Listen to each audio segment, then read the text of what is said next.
एक बार गौतम बुद्ध वैशाली नगरी में धर्म प्रचार के लिए जा रहे थे।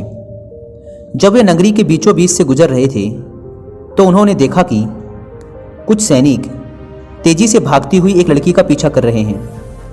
वह डरी हुई लड़की एक कुएं के पास जाकर खड़ी हो गई। वह हाँफ रही थी और प्यासी भी थी। बुद्ध ने उस बालिका को अपने पास बुलाया और कहा कि वह उनके लिए कुएं से पानी निकाले, स्वयं भी पिए और उन्हें भी पिलाए। इतनी देर में सैनिक भी वहां पहुंच गए। बुद्ध ने उन सैनिकों को हाथ के संकेत से रुकने को कहा। उनकी बात पर वह कन्या कुछ झेपती हुई बोली, महाराज, मैं एक अछूत कन्या हूं। मेरे कुएं से पानी निकालने पर जल दूषित हो जाएगा। बुद्ध ने उससे फिर कहा, पुत्री, बहुत जोर की प्यास लगी है, पहले तुम पानी पिलाओ।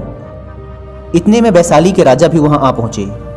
उन्होंने बुद्ध को नमन किया और सोने के बर्तन में केवड़े और गुलाब का सुगंधित पानी पीने के लिए पेश किया, लेकिन बुद्ध ने उसे लेने से इनकार कर दिया।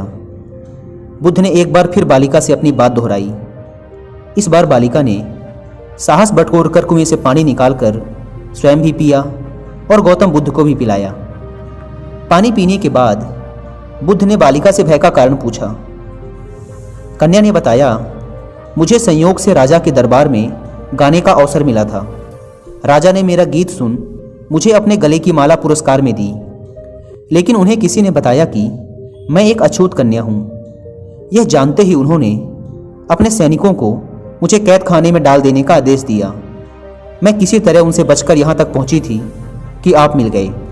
इस पर बुद्ध ने कहा, सुनो राजन, मैं चाहता हूँ कि आप मेरी इस बात को हमेशा याद रखें कि किसी भी इंसान की पहचान उसके धर्म या जाति से नहीं, बल्कि उसके गुणों और कर्मों से होती है। जिस बालिका के मधुर कंठ से निकले गीत का आपने आनंद उठाया, उसे पुरस्कार दिया, जिसके कार्य इतने अच्छे हैं, वह अछूत हो ही नहीं सकती।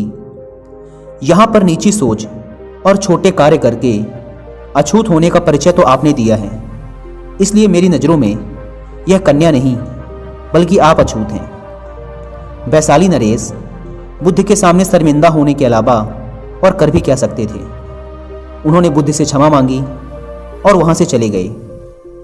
तो दोस्तों, इस कहानी की शिक्षा यही है कि कोई भी इंसान अपने कार्यों और विचारों से बड़ा बनता है, अपने धर्म या जाति से नहीं।